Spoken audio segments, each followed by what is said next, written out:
1절부터 19절까지의 적은 말씀 제가 받들어 봉독하겠습니다. 하나님의 말씀 들으시기 바랍니다.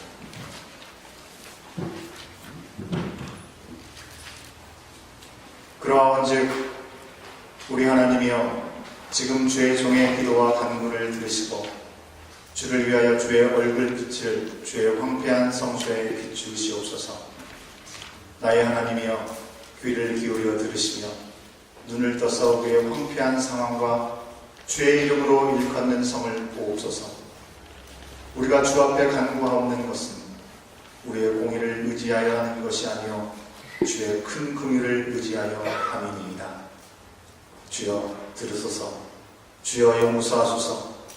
주여 귀를 기울이시고 행하소서. 지체하지 마옵소서. 나의 하나님이여 주 자신을 위하여 하시옵소서. 이는 주의 성과 주의 백성이 주의 이름으로 일컫는 바 됨이니이다. 아멘. 이것은 기록된 하나님의 말씀입니다. 오늘 우리 가운데 주신 말씀을 통해서 뜻을 정한 사람 11번째 시간입니다. 자신을 아는 사람이라는 제목으로 하나님의 말씀 선포합니다. 어떤 기자가 적은 글에 이런 질문을 보았습니다. 지금 나의 수식어는 무엇입니까? 지금 나의 삶을 돌아보면서 내 자신을 다른 이에게 표현하려고 한다면 여러분은 어떤 수식어를 통해서 여러분들을 표현할 수 있으시겠습니까? 요즘 고국 대한민국에서는 대선을 앞두고 있습니다. 각 후보들에 대한 수식어가 아주 다양하게 들려오는 것을 들을 수가 있는데요. 우리가 사는 지금의 세상은 SNS 시대라고 하죠. 그러다 보니까 요즘 들려지는 수식어는 정말 적나라한 것이 참 많은 것 같습니다. 기자들을 통해서 잡지적 화법으로 표현되는 수식어들과는 좀 다른 이야기들이 들리기 때문에 그렇습니다.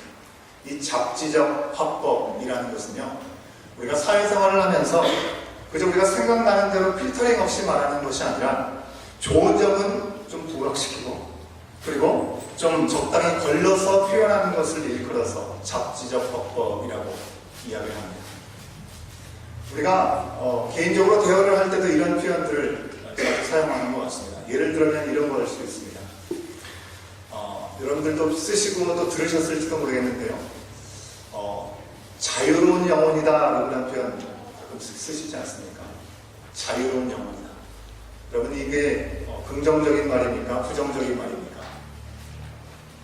듣는 사람에 따라서 해석하는 것에 따라 다를 수도 있을 것입니다. 사실 좀 통제가 안 되어서 조직사회 안에서 좀 제멋대로 한다라는 그런 나쁜 뉘앙스도 담고 있는 이야기이기도 하는 것이죠. 저 사람 일처리는 정말 최고다. 그것은 어떻습니까?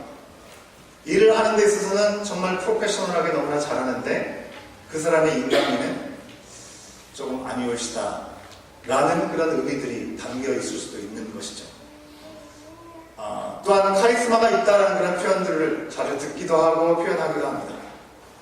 조직사회 안에서 리더십을 잘 발휘하는 사람을 바라보면서 얘기하기도 하지만 너무나 개성이 강하고 성격이 강해서 함께 일하기에는 좀 부담스럽고 어렵다, 힘들다라고 생각할 때 이런 표현을 또한 쓰게 되는 것이죠.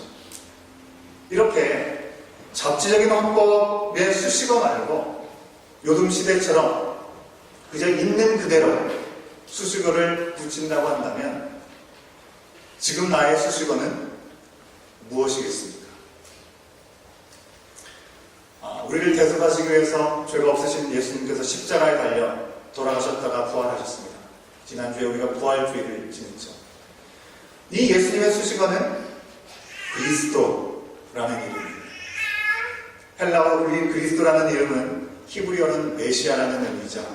바로 구약 성경 말씀에서 예언된 대로 우리들을 구원하시기 위해 오신 분이심을 이야기하는 것이기 때문에 예수님을 얘기할 때 우리는 예수 그리스도를 같이 붙여서 이렇게 표현하고 하는 것이죠. 예수님께서 십자가에 달려 돌아가시기 전에 3년의 공생애의 시간을 가지셨습니다. 수많은 사역을 하시고 많은 사람들을 만나셨기에 그 시간 가운데 사람들에게 들었던 많은 수식어 또한 있음을 우리는 어렵지 않게 돌아볼 수 있는 것이죠. 어떤 수식어들이 있으셨습니까? 죄인과 세리의 친구, 다소 좀 비아냥거린 것 같은 그런 소소 섞인 말이기도 했습니다. 선한 선생님, 자칭 유대인의 왕이라는 표현도 들으셨고요. 다윗의 자손이라는 표현을 듣는 등 죄와 사망의 권세를 이기시고 다시 사신 예수님에 대한 수식어는요, 2000년이 흘러오는 긴 시간 동안 끊임없이 그리스도라는 이름으로 불리셨습니다. 아버지 하나님의 완전하신 뜻 가운데 인간의 몸으로 오신 예수님은 자기 자신을 비우셨습니다. 그리고 죽기까지 복종하셨습니다. 그런 예수님이시기 때문에 이 예수님에 관한 다른 어떤 수식어로 대처할 수 있는 것이 없는 것이죠. 그리스도라고 하는 그 말 속에 바로 예수님에 대한 모든 표현이 다 녹아져 있기 때문에 우리는 예수님을 그리스도라고 고백하고 부르는 것입니다. 그러면 오늘 말씀의 주인공 다니엘이죠. 다니엘은 어떤 수식어가 붙었을까요? 우리가 지난 시간 동안에 뜻을 정한 사람에 대한 말씀을 함께 나누면서 하나님 앞에 온전했던 다니엘에 대한 이야기들을 계속 돌아봤습니다. 사실 누가 비교할 수 없을 정도로 믿음이 탁월한 사람이고 영적으로 끼어 있었던 아주 유명한 사람이 바로 다니엘인 것이죠. 그런 이유 때문에 우리 믿음의 가정들 안에도 우리 가정의 자녀들 또 혹은 손주들의 이름 가운데 다니엘들이 좀 있지요. 이처럼 다니엘은요, 많은 사람들에게 존경을 받고 인정을 받는 영향력이 있었던 사람이었기 때문에 그에게 붙었던 수식어도 참으로 많았던 것을 우리가 어렵지 않게 돌아볼 수 있습니다.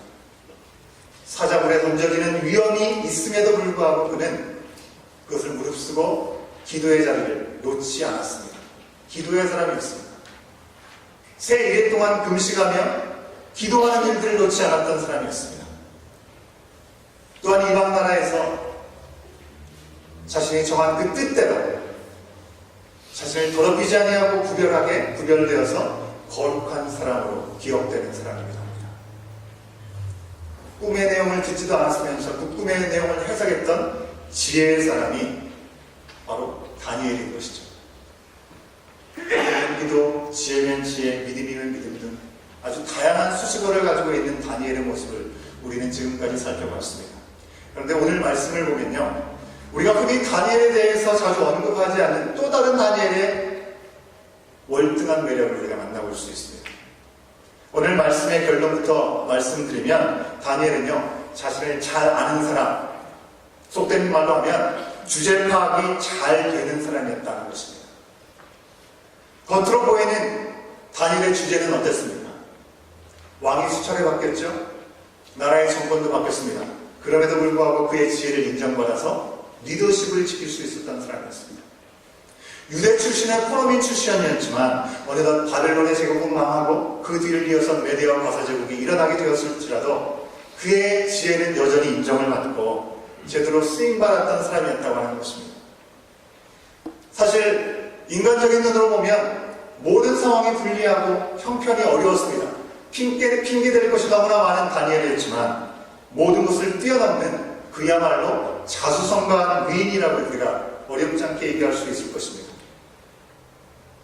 당시의 포로민 출신, 함께 바벨론을 끌려갔던 수많은 사람들, 유대인들, 그들에게 다니엘은 영웅이었을 것이고 그들에게 다니엘은 멘토로 삼을 만한 사람이었을 것입니다.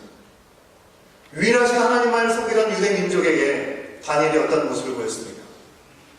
다른 신이 아닌 오로지 여호와 하나님만을 섬기는 가운데 그 믿음을 놓치지 않았고요. 그럼에도 불구하고 이방 나라에서 리더십을 잘 지킬 수 있었던 사람이었기 때문에 그렇습니다. 그러나 오늘 말씀에서 나타나는 이 다니엘은요, 드러낼 것이 하나도 없어 보이는 바울 사도가 얘기하는 것 같은 나는 죄인 중에 괴수다, 그런 모습으로 보인다고 하는 것입니다. 그가 계속 저질렀던 그런 죄악에 대해서 고백하고 있고요, 참여하고 있는 내용들이 본문 말씀에서 계속 이어지고 있기 때문에 그렇습니다. 만약 제가 여러분들에게 이 본문의 말씀을 다니엘의 기도라고 얘기하지 않고 그냥 들려드렸다고 한다면 아마 여러분들 가운데 많은 분들은 하나님 앞에 어마어마한 죄를 지은 사람, 과연 그 사람이 어떤 사람일까라는 생각을 가지셨을지도 모르겠습니다. 말씀을 같이 한번 확인해 볼까요? 우리가 읽지 않았던 말씀인데요. 3절 말씀 우리가 같이 한번 확인해 보도록 하겠습니다. 함께 읽습니다. 시작. 내가 금식하며 베옷을 입고 죄를 덮어쓰고 주 하나님께 기도하며 간구하기를 결심하고 라고 쓰여져 있죠. 4절도 같이 읽어볼까요? 함께 읽습니다. 내 하나님 여호와께 기도하며 자복하여 이르기를 크시고 두려워할 주 하나님, 주를 사랑하고 주의 계명을 지키는 자를 위하여 언약을 지키시고 그에게 인자를 베푸시는 이시여 라고 말씀합니다. 5절 말씀도 있죠. 5절 말씀도 같이 볼까요? 함께 있습니다. 시작.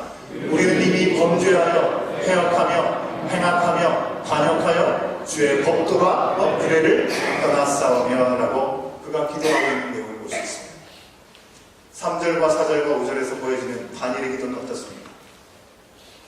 금식하고 베옷을 입고 죄를 뒤집어쓰고 자복하여서 하나님께 외쳤다고 기록하고 있습니다. 범죄하였고 폐역하였고 행악하였고 반역을 일삼았다라고 솔직하게 죄를 고백하고 있는 다니엘의 모습을 우리가 보게 된다는 것입니다. 그런데 주목해서 봐야 될 것은 지금 다니엘이 자기 자신의 죄에 대해서 고백하고 있는 것이라기보다는 우리의 죄, 그들의 죄에 대해서 고백하고 있다고 하는 것입니다. 다니엘이 고백하는 그 죄, 그들의 죄, 우리의 죄가 과연 무엇이었길래 그런 것입니까? 첫 번째로는요, 하나님의 말씀대로 듣지 않고 행하지 않은 죄에 대해서 다니엘이 참회하면서 고백하고 있는 것입니다. 10절 말씀을 우리가 같이 한번 확인해 볼까요? 10절 말씀 함께 있습니다. 시작. 우리 하나님 여호와의 목소리를 듣지 아니하며 여호와께서 그의 종 선지자들에게 부탁하여 우리 앞에 세우신 율법을 행하지 아니하였음이니이다. 여호와의 말씀을 듣지도 아니하고 그 율법을 행하지 아니하였음을 주님 앞에 고백하고 있는 다니엘의 그 기도 내용을 우리가 확인할 수 있죠. 다니엘은요 7절과 8절과 9절에서 계속해서 주께 범죄하였나이다, 주께 폐역을 행하였나이다 라고 반복해서 말씀하고 있습니다. 또 11절에서는요 자기 민족이 받는 이러한 모든 저주는 합당한 것이라고 솔직히 고백하고 있고요, 12절 말씀에서도 자기 나라에 임한 이 모든 재앙이 온 것 합당한 것이다라고 솔직하게 고백하고 있습니다. 여러분, 우리가 죄에서 돌이키기 위해서 가장 필요한 것이 무엇입니까? 죄를 인정하는 것으로부터 시작하는 것이죠. 내가 그 죄를 지었습니다라고 고백하는 것으로부터 시작하는 것입니다. 다니엘은 자신이 어린 시절 자기 민족이 지은 죄에 대해서 분명하게 잘 기억하고 있음을 우리가 확인하게 됩니다. 어떻게 그렇게 잘 기억할 수 있었을까요?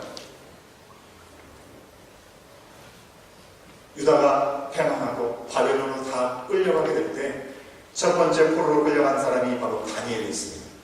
그리고 이 유다 땅에 남겨졌던 항복하고 이 모든 것을 포기하고 하나님의 말씀에 순종하라고 외쳤던 예레미야 선지자가 그 가운데 있었던 것이죠. 예레미야 선지자를 통해서 하나님께서 말씀하여 주셨습니다. 포로로 끌려간 그 사람들 향해서 하나님의 메시지를 전하라고 말씀하셨고, 예레미야 선지자는 그 하나님의 메시지를 편지로 적어서 바벨론 포로로 가 있는 그 사람들에게 전해주셨던 것이죠. 그 말씀을 읽고 다니엘은 하나님의 말씀을 알고 깨닫게 되었던 것입니다. 예레미야 25장 11절의 말씀을 우리가 같이 한번 확인해 보도록 하겠습니다. 함께 읽습니다. 시작. 이 모든 땅이 폐허가 되어 놀랄 일이 될 것이며 이 민족들은 70년 동안 바벨론의 왕을 섬기리라. 이처럼 하나님의 말씀이 들려질 때 우리는 하나님의 말씀을 들을 수 있고 알게 되는 것입니다. 하나님의 말씀을 들었을 때 성령께서 그 말씀이 무엇을 의미하는지 온전히 깨닫게 하여 주신다고 하는 것입니다. 다니엘은 지금 80대 중반의 노인의 나이가 되었습니다. 하지만 이 말씀을 읽고 무려 60년이 한참 지난 그 시간에 이미 저지었던 자기 민족의 죄악, 그것을 자기와는 아무런 상관이 없다고 생각하지 않고 불순종했던 그 죄가 바로 나의 죄고 우리의 죄라는 사실을 기억하면서 참회 기도를 올려드렸다고 하는 것입니다. 그래서 이와 같은 기도를 드린 것이고요. 두 번째 참회 기도를 드렸던 이유는요, 저주와 재앙의 심판을 받고서도 주 앞에 돌이켜 회개하지 않고 주님의 말씀대로 살지 못했던 그 백성들 때문에 이러한 기도를 드렸다고 하는 것입니다. 13절 말씀을 통해서도 우리가 확인할 수 있습니다. 13절 말씀 함께 읽습니다. 시작. 모세의 율법에 기록된 대로 이 모든 재앙이 이미 우리에게 내렸사오나 우리는 우리의 죄악을 떠나고 주의 진리를 깨달아 우리 하나님 여호와의 얼굴을 기쁘게 하지 아니하였나 라고 말씀하고 있습니다.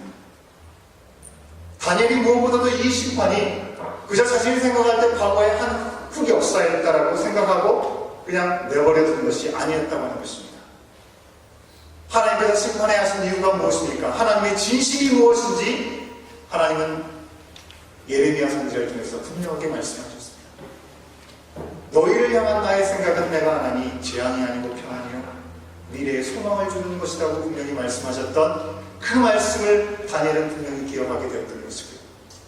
그렇기 때문에 지금 당한 그 모든 재난과 저주의 일들처럼 보이는 일들까지도 결국 하나님께서 회복하실 일이라는 것을 그는 분명히 알았기 때문에 바벨론까지 끌려와서 심판을 받고도 회개하지 않은 자기 자신 민족의 죄를 회개하였다는 것입니다. 우리가 9장 말씀을 다니엘의 기도라는 부제를 통해서 다니엘이 기도한 내용이구나 라고 생각해 볼 수 있습니다. 그런데요, 여러분들 다니엘 기도를 쭉 한번 훑어보십시오. 다니엘의 이 기도 내용을 보면 그래도 자신은 저 사람들과는 좀 다르다라고, 다른 사람보다 좀 나은 모습들을 주 앞에 고백하고 있는 모습이 전혀 보이지 않는다고 하는 것입니다. 여러분, 우리가 함께 돌아보지 않았습니까? 다니엘이 어떤 사람입니까? 포로로 끌려왔지만 그가 예루살렘에서 지낼 때 했던 대로 예루살렘 성을 향해서 하루에 3번씩 기도하는 일들을 쉬지 않았고요.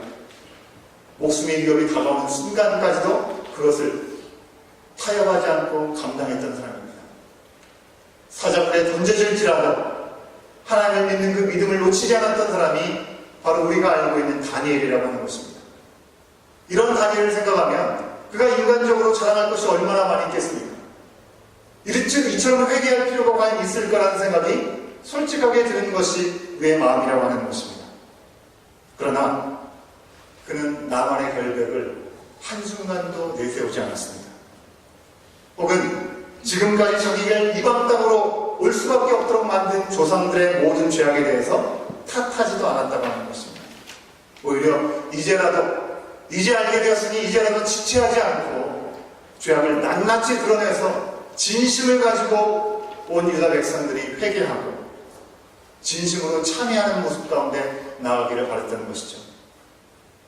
다니엘은 결코 이미 엎질러진 물인데 되돌릴 수 없다라고 자포자기하고 주저앉지 않았습니다. 심판하시는 하나님의 진심이 무엇인지를 분명히 알고 있었기 때문에 그는 회복을 위해서 적극적으로 주님 앞에 구했다고 하는 것입니다. 여러분, 하나님께서 우리 가운데 원하시는 것이 무엇입니까? 우리가 잘못했다라고 인정하고 입술로 고백하는 것, 물론 그것을 주님께서는 원하시고 기뻐하시지만 거기에 머물러 있는 것을 주님은 원하시는 것이 아닙니다. 그것을 아는 만큼 이제 우리가 뒤돌아서서 주님을 등지고 있었던 모습이 있다고 한다면 이제는 주님을 향해 바로 서서 주님을 향해서 말씀 앞에 순종하며 나가는 우리의 삶이 될 수 있기를 우리 주님은 원하시는 것입니다. 그 일들을 위해서 다니엘을 통해서 이와 같은 기도를 하게 하시는 것입니다. 그러기에 다니엘이 구한 기도는 어떤 기도였습니까? 첫 번째로는요, 주의 공의를 따라 주의 분노를 거두어 달라고 기도하고 있습니다. 지금 주님의 백성에게 수치를 당하게 하는 이방 사람들을 보시고 저들을 보시고 이 분노를 거두어 달라고 하나님 앞에 요청하고 있는 것입니다. 16절 말씀을 같이 한번 확인해 볼까요? 16절 말씀 함께 읽습니다. 시작. 주여 구하옵나니 주는 주의 공의를 따라 주의 분노를 주의 성 예루살렘 주의 거룩한 산에서 떠나게 하옵소서.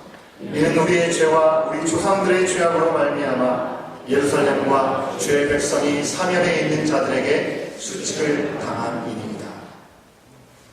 이제 우리가 좀 나아졌으니 하나님 좀 이제는 좀 거두어주시고 좀 봐주십시오. 우리가 기도하는 것처럼 하나님 내가 이 문제 때문에 살 수가 없습니다. 하나님 정말 살아계시다고 한다면 이 문제만 좀 해결해 주십시오. 그런 기도가 아니라고 하는 것입니다. 그 문제가 그저 해결되는 것을 구하는 기도가 아니라 하나님은 긍휼하신 분이시고 하나님은 온전하신 분이시기 때문에 당신의 이름으로 이 분노를 거두어 달라고 얘기하고 있는 것입니다.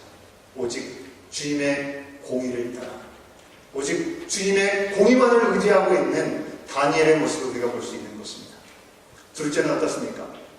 주님의 이름을 위해서 오직 주님만을 위해서 자신들을 용서해달라고 고백하고 있는 것입니다. 19절 말씀을 우리가 같이 한번 다시 확인해 보도록 하겠습니다. 19절 말씀입니다. 시작. 주여 들으소서. 주여 용서하소서. 주여 귀를 기울이시고 행하소서. 지체하지 마옵소서. 나의 하나님이여 주 자신을 위하여 하시옵소서. 이는 주의 성과 주의 백성이 주의 이름으로 일컫는 바 됨이니이다. 아멘. 주의 이름을 위해서 주 자신을 위해서 용서해달라고 구하고 있는 다니엘의 기도를 우리는 기억할 수 있습니다. 하나님 이만큼 혼났으면 좀 된 거 아니겠습니까? 그렇게 투정하면서 구하고 있는 것이 아니고요. 아직까지 스스로 생각할 때 갈 길은 너무나 멀고 험하지만 그리고 그것을 요구할 수 있는 존재들이 되지 못한다는 것을 알고 있지만 주님께서 백성 삼으셨기 때문에 당신께서 선택한 백성이기 때문에 주님의 이름이 먹칠되지 않도록 용서해달라고 다니엘을 구하고 있는 것입니다. 결국 다니엘이 구한 것은 무엇입니까? 이 문제 제발 이 문제만 좀 해결해 주십시오라고 구하는 것이 아니라 하나님의 긍휼을 구하는 것이고요. 변하지 않는 그 은혜를 구하는 것입니다. 그들이 사랑받을 만해서? 아니요. 그들이 용서받을 만해서? 아니요. 하나님은 전능하신 분이시고 그 사랑이 끊임이 없는 분이시기 때문에 제발 좀 살려달라고 그렇게 구하는 것입니다. 다니엘이 구한 이 내용을 통해서 우리는 뜻을 정한 사람의 모습이 어떤 것인지를 돌아볼 수 있는 것입니다. 뜻을 정한 사람은요, 때로 고난이 오더라도 재앙이 오더라도 그 이유를 알고 자신이 처한 상황, 그 상황의 의미를 알아서 그냥 재앙과 저주 가운데 넘어져 울거나 하나님을 원망하는 모습이 아니라 아버지 하나님의 뜻, 그 뜻대로 무릎 꿇고 회개하면서 변함없는 그 긍휼을 구하는 사람이 바로 뜻을 정한 사람임을 우리 가운데 보여주고 있는 것입니다. 그저 내가 뜻을 정했으니까 내가 정한 뜻대로 내가 이만큼 하나님 앞에 했으니까 하나님 적어도 이 정도는 들어주셔야 되는 건 아닙니까? 그것을 요구하는 것이 아니라 오직 주님의 긍휼, 오직 주님의 공의를 의지해서 회복을 구하는 사람이 바로 주님 앞에서 주님의 뜻대로 살겠다라고 뜻을 정한 사람의 모습임을 오늘 우리 가운데 말씀하시고 있는 것입니다. 예수님께서 우리를 위해서 십자가에 달려 죽으셨습니다. 그리고 부활하셨습니다. 그 예수님을 한번 잠시 생각해 보십시오. 예수님 죄가 없으셨지만 우리 대신 죽으셨습니다. 우리 자신의 영혼을 버려서 죄를 감당하셨고 범죄자들을 위해서 십자가에서까지 기도하셨습니다. 이처럼 억울한 상황이 어디 있습니까? 아무런 죄가 없으신 주님이신데 의롭기만 한 주님이신데 가장 처참한 처형인 십자가에 달려 죽으신 것입니다. 근데 예수님께서는 그곳에서 당신의 의로움을 한마디도 얘기하지 않으셨습니다. 어떤 것도 변호하지 않으셨습니다. 십자가 밑에서 내가 정말 하나님의 아들이거든 그 십자가에서 내려오라 조롱 섞인 말로 던지는 그들에게 예수님께서 던지신 말씀은 무엇입니까? 저들이 하나님 죄를 알지 못합니다. 아버지 저들을 용서하여 주시옵소서. 오히려 그들을 위해서 그들의 죄를 용서를 구하는 기도를 들으셨다고 하는 것입니다. 어떻게 이곳이 가능한 것입니까? 하나님께서 예수 그리스도를 이 땅에 인간의 몸으로 보내신 그 뜻을 예수님께서 너무나 잘 아셨기 때문에 그런 것이죠. 이사야 53장 12절 말씀을 우리가 같이 한번 확인해 보도록 하겠습니다. 이사야 53장 12절입니다. 함께 읽습니다. 시작.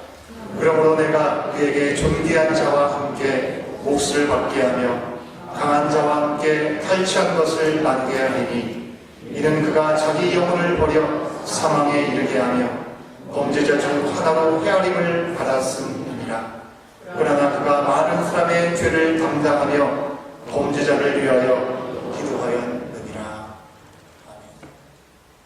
하나님께서 구약시대를 통해서 이사야 선지자를 통해서 미리 예견하신 그 말씀대로 우리 예수님께서는 우리로서는 감당할 수 없는 너무나 억울한 상황 가운데 잠잠히 침묵하시면서 오히려 입을 떼실 때에는 우리를 위해서 중보기도 하셨던 모습을 우리는 돌아보게 되는 것입니다.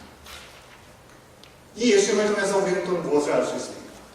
뜻을 정한 사람은요, 내게 주어진 상황과 다른 내 자신의 의로움을 끝까지 관철시키고 주장하는 것이 아니라 내 삶의 상황이 황폐해진 상황이라 할지라도 그 상황 한가운데서 회개하고 긍휼을 구하는 사람임을 보여주고 계시는 것입니다.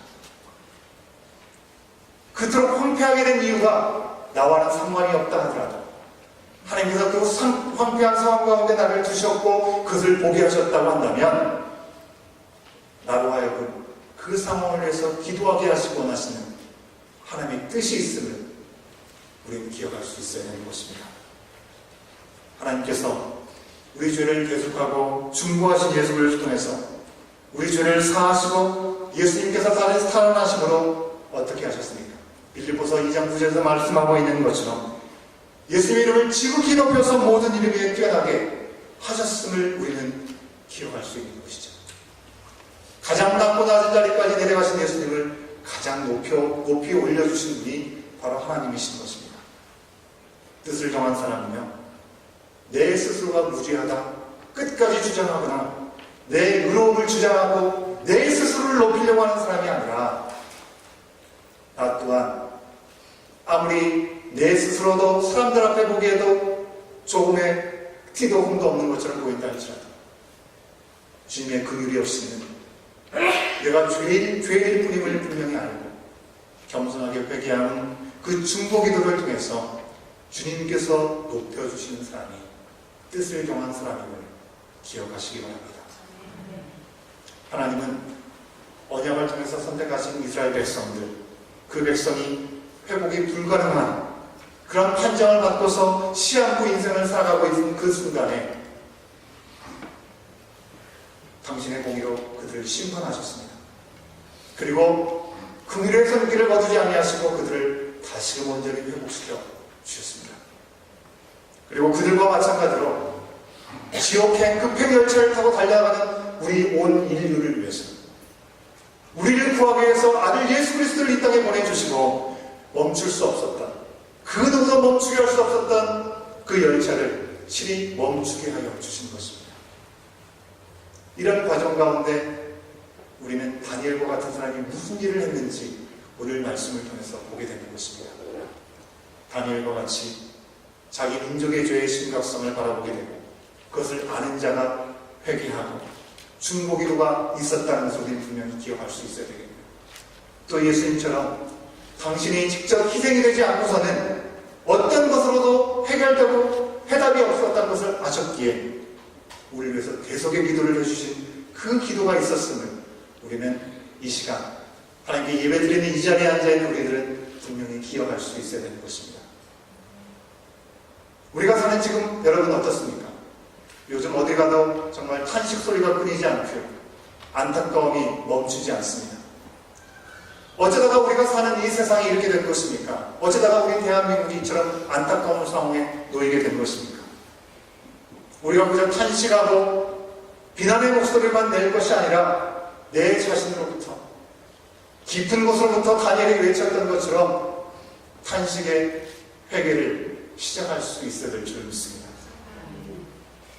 다니엘은요, 자신이 누릴 수 있었던 모든 지위와 존경, 고귀한 믿음, 거기에 안주할 수 있는 모든 조건을 가지고 있었지만 그는 그 자리에 그냥 머물러 있지 않았습니다. 주님께 돌아가신 나의 민족, 내 민족의 죄와 이 재앙을 기억하면서 유일한 깊은 근심으로 회개했음을 우리는 기억해야 하는 것입니다. 우리는 어쩌면 이민원기 참 다행인 시간을 살아가고 있다 이야기하고 싶을지도 모르겠습니다. 그러나 주님의 공의로 인해, 주님의 이름을 위해 우리 민족을 살리려고 회복해달라고 어느 때보다도 간절함으로 구할 때가 바로 지금이라고 하는 것입니다. 한때 복음을 들고 조선 땅에 내딛었을 때 조선시대 사람들 향해서 선교사들은 chosen people이라고 불렀습니다. 선택받은 민족이라는 의미가 되는 것이죠. 얼마나 복된 표현이 아닐 수 없습니다. 그런 말을 듣던 복된 민족, 주의 나라, 주의 교회, 우리 마더랜드를 위해서 여러분 기도합시다. 우리가 사는 이 땅은 어떻습니까? 마찬가지이죠. 캐나다 교회들, 점점 많은 교회들이 문을 닫아가고 있습니다. 캐나다 교회 안에 다음 세대들도 좀처럼 찾아보기가 어려운 시대를 살아가고 있습니다. 원산 구경하듯이 우리와는 상관없다, 안타까워만 해서는 될 일이 아닌 것이죠. 그렇다면 그 어려움은 멀지 않은 미래에 우리 가운데도 동일하게 찾아올 것입니다. 우리가 바로 이 땅을 위해서 중보하고 주의 말씀으로 온전히 되어서 회개할 때라고 하는 것입니다. 그것이 바로 우리가 사는 길이고 내가 사는 길이기 때문에 그렇습니다. 뜻을 정한 사람은요, 자신만의 미래의 큰 꿈을 꾸면서 살아가는 사람이 아니라 현재 나에게 주어진 현실이 과거의 죄악의 결과임을 분명히 알고 온전히 돌이켜서 제대로 그 길을 가는 사람, 나와 내가 속한 공동체가 어떤 상태인지를 제대로 아는 사람이 바로 뜻을 정한 사람이라고 하는 것입니다. 하나님의 그 일과 하나님의 영광을 위해서. 그것이 아니면 나에게 소망도 없고 부활의 새 생명도 없다는 사실들을 분명히 알고 나부터 온전히 돌이켜서 새 생명을 살아갈 때 내가 있는 자리, 그 자리가 교회입니까? 여러분의 가정입니까? 여러분의 일터입니까? 이 땅 캐나다입니까? 한국 땅입니까? 어느 땅이든지 하나님의 놀라운 부활의 역사를 경험할 수 있도록 하나님은 선한 손길로 인도하실 줄로 믿습니다. 다니엘을 통해서 우리 가운데 주신 말씀처럼 나는 지금 누구입니까? 무슨 수식어를 내 자신에게 붙일 수 있을까요? 돌아가면서 하나님의 사람으로, 하나님 앞에 뜻을 정한 사람으로 바로 이때 하나님께서 원하시는 그 뜻을 붙잡고 한 걸음 한 걸음 달려나가는 저와 여러분 우리의 모습이 될 수 있기를 간절히 소원합니다. 기도하시겠습니다. 사랑의 하나님, 오늘도 우리 가운데 말씀하시니 감사합니다. 환경과 형편을 생각하면 불평거리 뿐이고 원망할 것밖에 없었던 다니엘이었지만 그가 하나님의 본심을 알고 하나님의 뜻을 알았기에 자신의 조상적으로부터 자신의 민족이 지었던 그 죄로 말미암아 베옷을 입고 죄를 뒤집어 쓰고 자복했던 그의 기도를 우리는 다시 한번 기억합니다. 주님, 나에게 허락하신 이 땅에서 나에게 허락하신 나의 민족을 생각하면서 우리는 그저 비난만 하고 비판만 하고 있지는 않습니다. 주님의 온전하신 뜻을 바라볼 수 있도록 인도하여 주시옵시고 그 뜻 안에서 먼저 내 자신이 자복할 수 있도록 인도하시고 회개의 영을 부어주셔서 하나님께서 이 마지막 때 진정으로 회복하시고자 하시는 그 귀한 일들 앞에 다니엘이 회개의 중보 기도를 했던 것처럼 예수님께서 십자가 위에서 태속의 기도를 드리셨던 것처럼 우리도 구원의 역사에 동참하고 쓰임받는 삶이 될 수 있도록 성령 하나님 인도하여 주시옵소서. 우리를 사용하여 주시옵소서. 우리 자신을 주님께 올려드리며 이 모든 말씀 예수님의 이름으로 간절히 기도하옵나이다.